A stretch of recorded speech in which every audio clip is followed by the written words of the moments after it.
E talvez, pela minha figura, o pessoal não fez absurdo. Agora, tem sempre os malucos ali que ficam com aquela ideia, né, de AI-5, intervenção militar.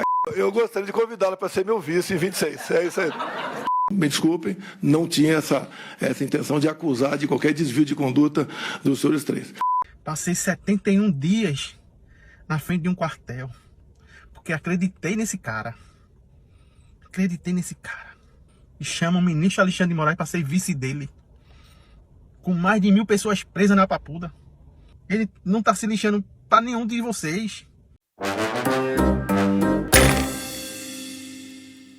Fala, seus mal diagramados! A semana que passou entra para a história como uma das mais importantes do nosso país por reforçar e comprovar algo que esse canal alerta desde 2018. O bolsonarismo é baseado em bravatas de tiozões que, quando confrontados, revelam que são só falastrões covardes, o típico homem frouxo que acredita ser ameaçador por falar grosso ou por estar em um cargo de poder. Em todos os depoimentos prestados pelos cabeças da tentativa mambembe de golpe de Estado em 2022, esse traço de personalidade ficou evidente. Enquanto ocupavam cargos políticos, nas Forças Armadas ou na burocracia estatal, esses senhores agiam como intocáveis. Mas ao serem inquiridos pelo STF, falaram baixo, ensaiaram piadas constrangedoras e reiteradas vezes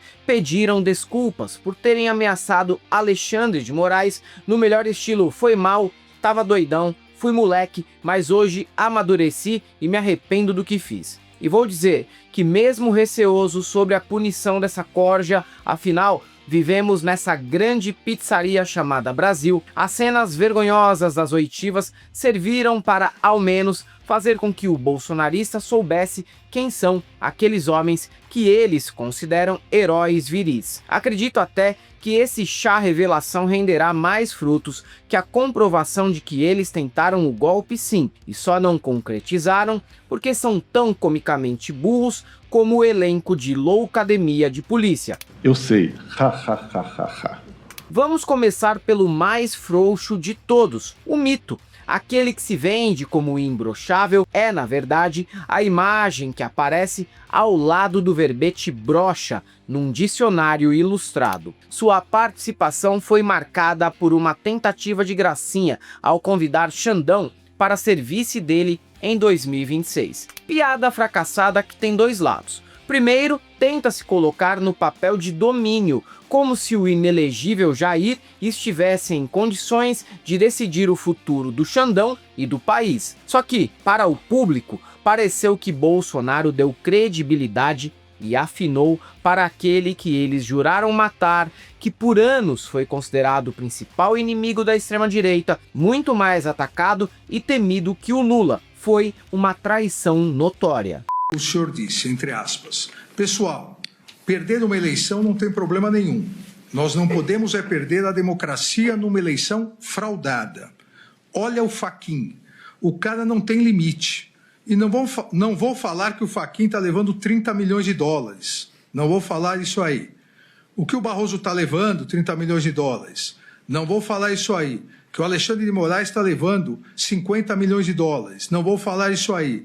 Quais eram os indícios que o senhor tinha que nós estaríamos levando 50 milhões, 30 milhões de dólares? Não tem indício nenhum, senhor ministro. Tanto é que era uma reunião para não ser gravada, um desabafo, uma retórica que eu usei. Se fosse outros três ocupando, teria falado a mesma coisa. Então, me desculpem, não tinha essa intenção de acusar de qualquer desvio de conduta dos senhores três. Posso fazer uma brincadeira? O senhor que sabe. Eu perguntaria aos seus advogados antes. Eu gostaria de convidá-la para ser meu vice em 26. É isso aí. Eu declino novamente.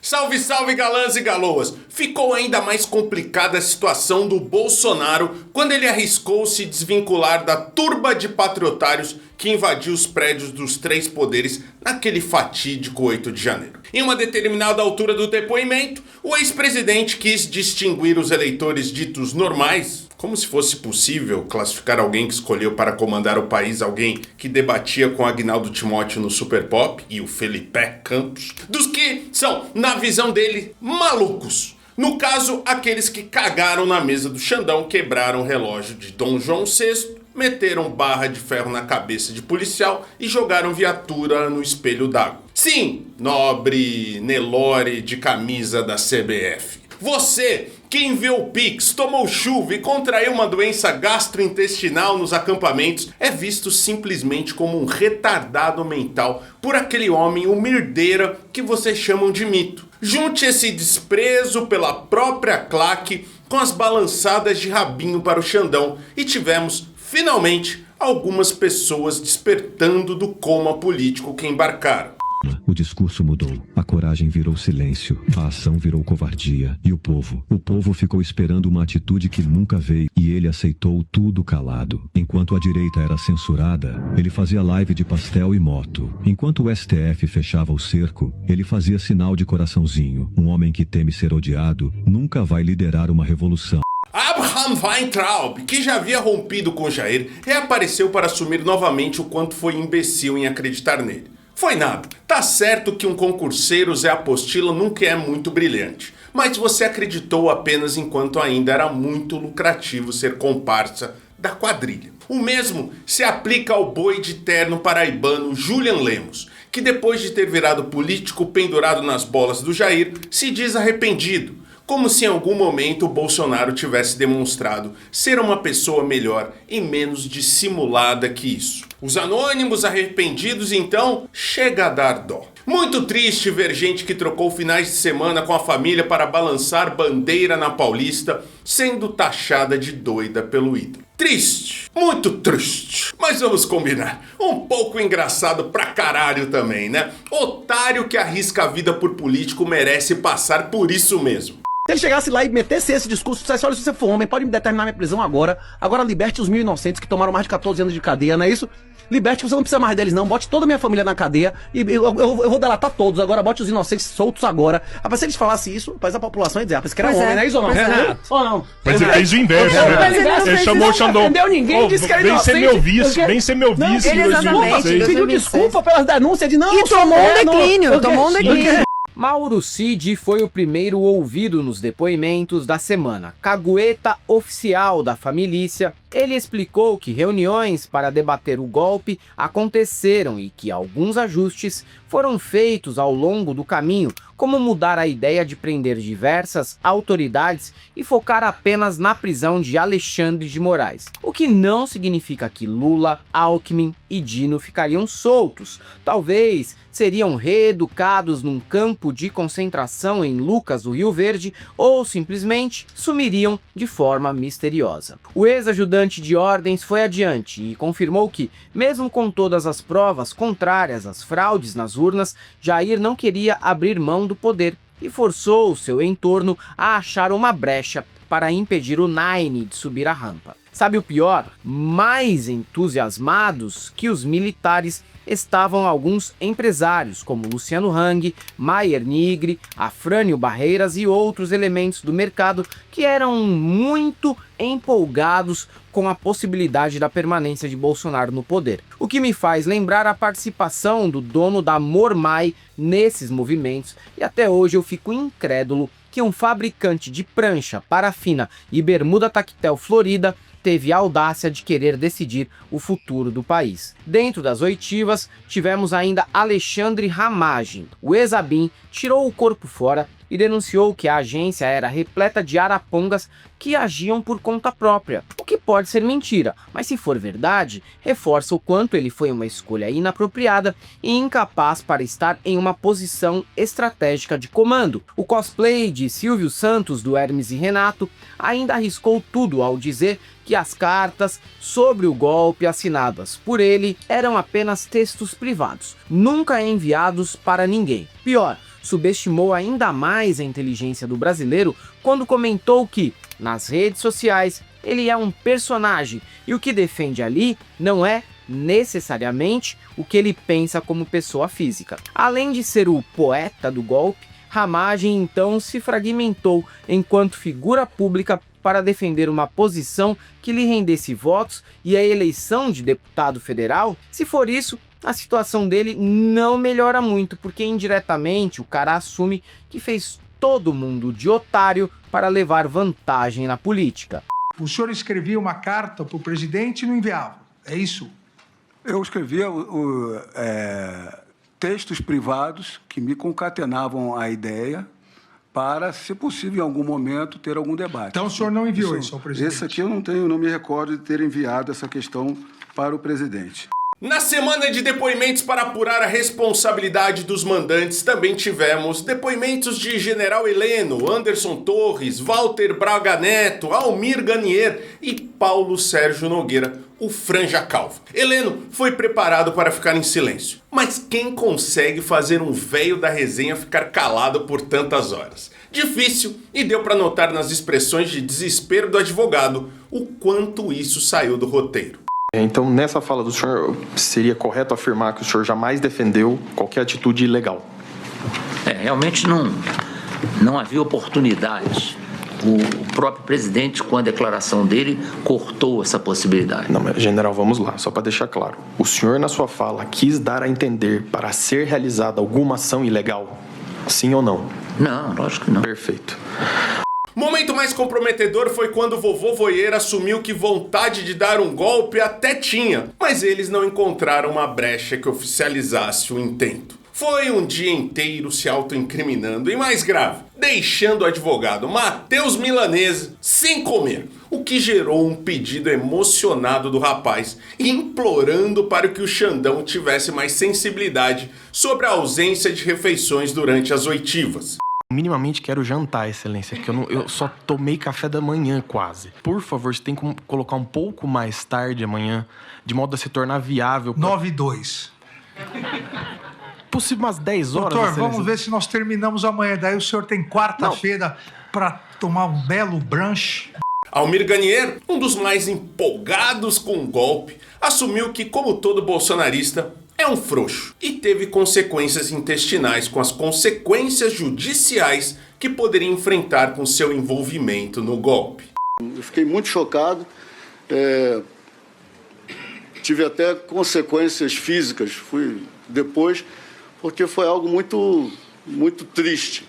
Anderson Torres também brilhou, ao contrário, em seu depoimento. Cada dia mais parecido com uma fusão entre Gilberto Kassab e Piu Piu Monstro, o ex-ministro da Defesa foi à oitiva com a intenção de apelar para o sentimentalismo. Para explicar sobre como perdeu o celular que continha provas cabais da minuta, ele conta que estava na Disney para a realização dos sonhos dos filhos. Eu perdi meu telefone, ministro, ali. Eu com 3 crianças pequenas nos Estados Unidos, a realização de um sonho das crianças se tornou um pesadelo para mim. Tadinha, que barra! Sabendo de todo o movimento que estava prestes a eclodir, a pessoa está coincidente e convenientemente nos Estados Unidos, porque antes dessa data não houve uma oportunidade de levar as crias para ver o Pateta. Ao saber que mesmo longe estaria implicado na tentativa de golpe, Anderson se descontrolou, perdeu alguns dólares e o celular, que deve ter virado pedra de crack após ser achado no canteiro de alguma estrada da Flórida. Com Walter Braga Neto, Xandão foi escroto e quase teve um priapismo ao recordar que sabe bem que o general está preso porque, afinal, foi ele mesmo quem mandou prender. O senhor já foi preso ou processado alguma vez? Eu estou preso, presidente. Fora essa vez? Fora essa vez, não, senhor. Eu sei que o senhor está. Eu que decretei. Pode dar ruim no futuro para o Xandão? Pode, mas é o típico prazer que qualquer homem quer ter, que é o de humilhar seus inimigos ao vivaço. Paulo Sérgio Nogueira, outrora brabão, começou o depoimento pedindo desculpas pela postura que teve no passado sobre Alexandre de Moraes, mas não negou que tinha o intuito de meter uma GLO legítima contra uma eleição que ele considera ilegítima. Dá para notar o tanto que esse povo vive em realidade paralela quando questiona uma eleição que até hoje não tem indícios de fraude, mas ao mesmo tempo acha possível meter uma GLO para impedir a posse de um presidente legítimo. É brincadeira. Inicialmente, presidente, eu queria me desculpar publicamente por ter feito essas colocações naquele dia. E coincide com essa reunião em que eu trato com palavras não adequadas, completamente inadequadas, o trabalho do Tribunal Superior Eleitoral. E mais ainda olhando para Vossa Excelência, porque nós trabalhamos juntos nesse processo. Demorou quase 3 anos para o governo notar que a melhor tática contra a extrema-direita é expor diariamente que eles são covardes e que o único objetivo da legislatura do PL é a lacração em redes sociais. Não há diálogo possível com gente cujo propósito parlamentar é transformar o Congresso, que nunca foi lá grande coisa, numa versão pirata da escolinha do Dedé na Record. Nesta semana, Haddad finalmente notou que expor essa imundice é o melhor caminho para desmascarar a corja, que inclusive, durante a convocação que fez esta semana para o ministro da Fazenda de Lula, empregou o seguinte expediente. Realizava a provocação ao vivo, mas na hora da resposta do Haddad, fugia para não ouvir o que poderia ofendê-los e destruir a narrativa construída para o TikTok. Se não bater abaixo da linha de cintura contra Nicole e o Pincher Jordi, eles continuarão a dominar as redes com a tática mais batida e suja possível. Mas nos últimos dias, felizmente, foi difícil gerar conteúdo certeiro para cair ao clinho de mitada no final da frase.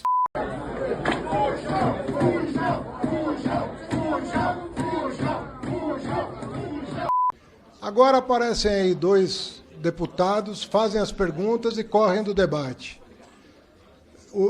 Acabaram de falar aí e o Nicolas sumiu. É só para aparecer. Então, já que eles não estão aqui, quem sabe vocês mandem o recado para o Nicolas e para o Jordi aprender um pouco das contas públicas brasileiras. A pessoa faz uma pergunta, vomita uma porção de errados sobre a economia e ele simplesmente sai da sala antes de ouvir a resposta. O caldo humano que gerou o bolsonarismo é complexo, composto de muita gente com dismorfia de classe e outras contradições ambulantes, como homofóbico que no sigilo mama que nem bezerro. Nesta semana tivemos um exemplar clássico do Homus patriotários brasilienses ficando bem famoso. Paulo Henrique Mariano Cordeiro resolveu que seria uma boa ideia xingar um casal de mulheres de sapatões filhas da puta na fila de um mercado em Belo Horizonte. O homem de 35 anos se sentiu ofendido com o fato das duas terem adotado uma criança. O rosto do meliante foi exposto e com isso os detetivões de internet logo descobriram que o cara era problemático e já tinha passagens pela polícia. Até aí, nada surpreendente. Só que uma passagem dele é peculiar, pois Paulo já agrediu um homem dentro de uma sauna gay. Sem querer julgar ou insinuar nada, mas para arranjar treta com alguém em uma sauna gay, você precisa ir para uma sauna gay. Programa que você não faz para engatar resenha sobre futebol ou tomar um drink descompromissado. Entre outras passagens pela polícia, ele também meteu a porrada na tia quando ainda era adolescente. Mais cidadão de bem que isso, só se descobrirem que o cara é filiado ao PL também. Já na série Viração da Globo News, um motoboy com aparelho ortodôntico aos 40 anos, o que é sempre péssimo sinal, revelou que odeia serviço público, apesar de ter financiado um imóvel pelo Minha Casa Minha Vida e acreditar ser empreendedor sobre 2 rodas. Odeio serviço público, por causa que é muito burocrático. Eu acho que o país ele podia ser um pouquinho menos burocrático. Foi onde eu consegui o financiamento da minha casa ali, daquele projeto Minha Casa Minha Vida. Então, eu tô aqui faz 8 anos, então falta ainda 22 anos nos meus cálculos aqui. Mas a ideia não é comprar a casa para mim, né? Se caso me acidentar e vir a falecer, né? Que todo mundo está sujeito a isso, tem o seguro que cobre, eles quitariam a casa, né? Então eu já não precisaria mais continuar pagando, é uma garantia para minhas filhas. Então, eu acho que é bem por aí. Eu acho que eu comprei mais me preocupando com elas do que comigo mesmo.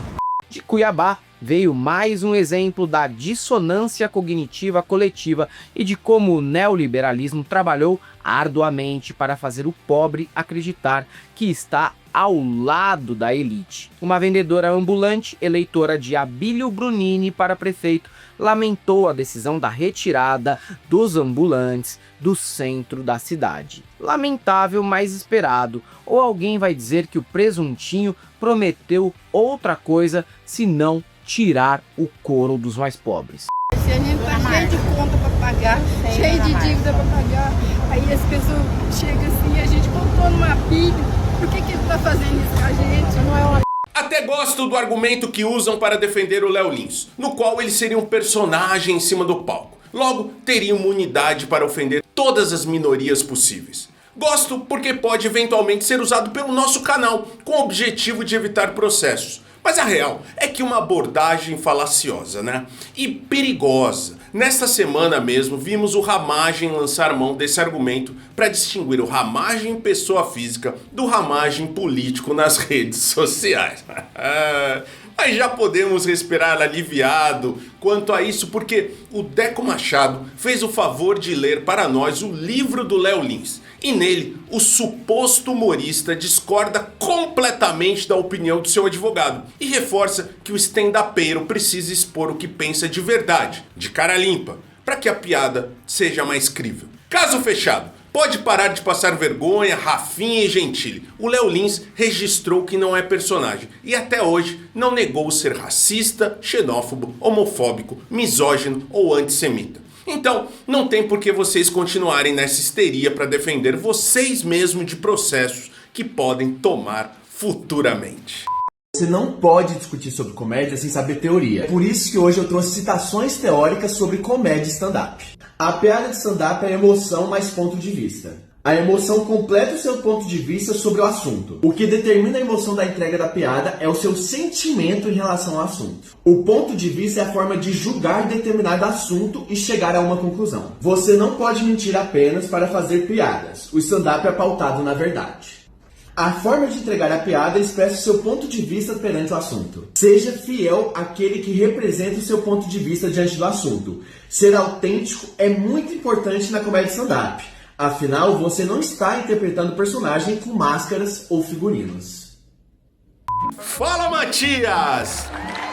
Fala, pessoal. Venho hoje divulgar meu show de stand-up. Você tem seu show agora de stand-up? Ah, é? Falando só verdades. Mas é personagem ou é pessoa real? Pessoa real. Vou falar das subcelebridades. Ah, você vai falar do quê? Davi Brito? Padre Fábio Timelo? Alexandre Correia? Sim, são os melhores assuntos. Chamar um de corno, outro de burro e questionar as escolas deles. Você tá cansado de política? A gente também tá um pouco, mas é o nosso trabalho, né, Matias? Então, você pode ficar nesse stand-up, eu vou pagar pra ver, tá? E se você chegou até aqui, gosta do nosso canal, entra na descrição deste vídeo para nos apoiar. Tem o Seja Membro, Vire Membro, eu quero ser membro no meu canal. Por favor, Tô gripado, tá, gente? Me desculpa, mas é um problema que tá atacando todo mundo no Brasil e principalmente em São Paulo com 8 graus de manhã. E também tem o Apoia-se, tem nossa conta corrente, nosso Pix, manda um Pix aí. Você também nos siga nas outras redes sociais, principalmente Instagram, TikTok e Facebook. Se você é um desses que acha que dá pra separar no stand-up o eu lírico do eu pessoal, eu só tenho uma coisa pra te dizer. Não passarão!